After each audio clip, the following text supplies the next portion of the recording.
Oh, hello there! Welcome to Mecha Break, where you get to become a masseuse for your waifu. Oh wait, this isn't Mecha Break, this is Snowbreak. Just let me finish this up and we'll get back to you in a few minutes.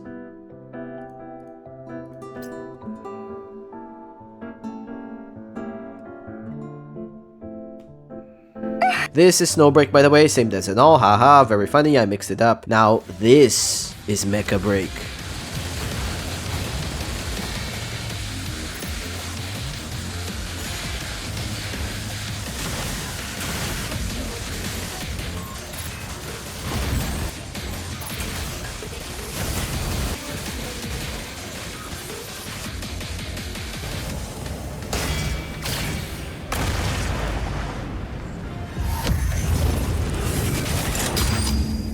How long I've been waiting for this.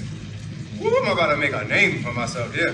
It's getting greeted by the Gyatt every time you skibbity into a game. God damn. It's the world chat getting down bad for Narukami. And it's highly recommended by yours truly when it comes out right off the bat. Character creation and robot crash is well done because Seasun decided to put enough sliders on your sliders to have you trapped here for 3 hours and still not be done customizing your pilot that you barely get to see outside of starting a game, getting blown up, or in the opening credits. And I'm certain about a good 2/3 of the player base went with the female pilot for the Eva plug suit to remake Asuka for the 1000th time. Sadly, the English dub is horrendously bad. Name's Aleseness, the latest break striker, beefed up with extra armor. Why would you suffer through this when you have the perfectly good Japanese dub, which is better than ChatGPT? Beefed up. Story-wise, a giant mecha kaiju has attacked the space station, and we are one of the last survivors. With the entire ship exploding around us, we flew our Gyatt towards a pyrogenesis mech of our own to escape before the entire place gets blown out of orbit, and we're chased by the raid boss to the surface of the unnamed planet that we're floating above. And in our desperation, being defeated by a trash mob, we discover the armor deploy function as we suit up, dripped out with a spear and shield out of nowhere to make quick work of them and have a huge boss fight.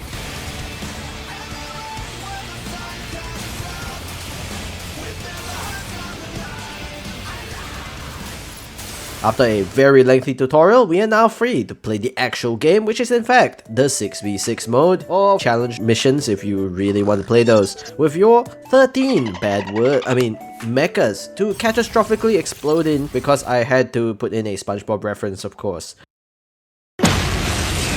Let me introduce you to your cast of gorgeous mechs that I spent 10 minutes staring at my character's gear pyrogenesis brand metal plating instead. Like seriously though, look at those boosters.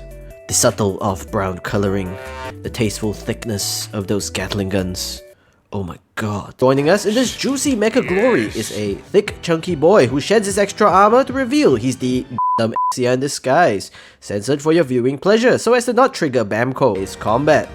Ace Combat 2 with EMP missiles. The stationary turret named after a dinosaur. I am a stego! Lumine or something, I don't know, I haven't played Genshin in a while. Shield Slave. Power of the Sun in the palm of my V-fins, I guess. And the Power of the Sun, except I now have a drop shield. Snipers are slightly annoying, but Narukami is so hot, it's okay. Ransa Gashinda.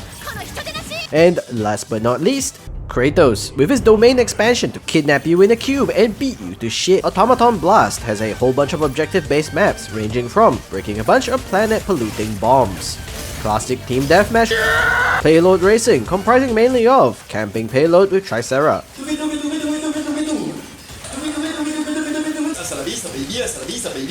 Capture points on this absolute death trap of a map, and of course, stealing data nodes to upload for the first SpaceX launch, complete with Darude Sandstorm to stop your auto-targeting systems. Also a couple of other game modes like 3v3 Arena and a Battle Royale Battle Royale?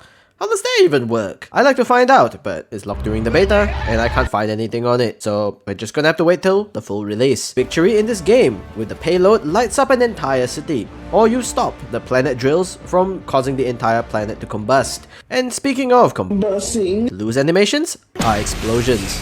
The city explodes. The entire planet gets covered in Smurf gas, and everything will explode when you lose, like everyone who plays Narukami. The other half of the game is customization, the form of colors bought with credits or earned from the in-game loot boxes, pilots with their special emblems, and of course, the one with the fire decal. Si Optimum Pride! Fucking inang yan, Optimum Pride! And because it's boring to wax poetic about this game, I'll sum up my experience in a couple minutes. It feels pretty balanced as balance gets for a PvP game. Might not like PvP either, but this game is satisfying as hell. Every mech feels viable and extremely powerful, including the melee units, even if they do feel a bit clunky without practice. Time to kill is extremely long, so you don't get blown up in the span of a single second, unless the entire enemy team converges on you, which is fair enough. Playing as a healer actually feels like you're doing something, dodging enemies and flying around to keep healing the team, and is arguably able to make a huge difference in the higher ranks. It's to the point being healed by a healer allows you to tank the equivalent of 2 enemies.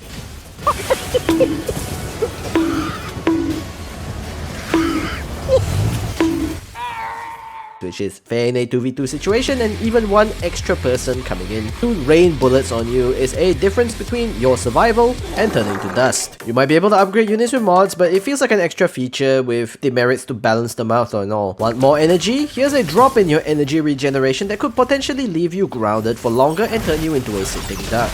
And I prefer my robots modless, because they're already pretty decent on their own and they're playable out of the box.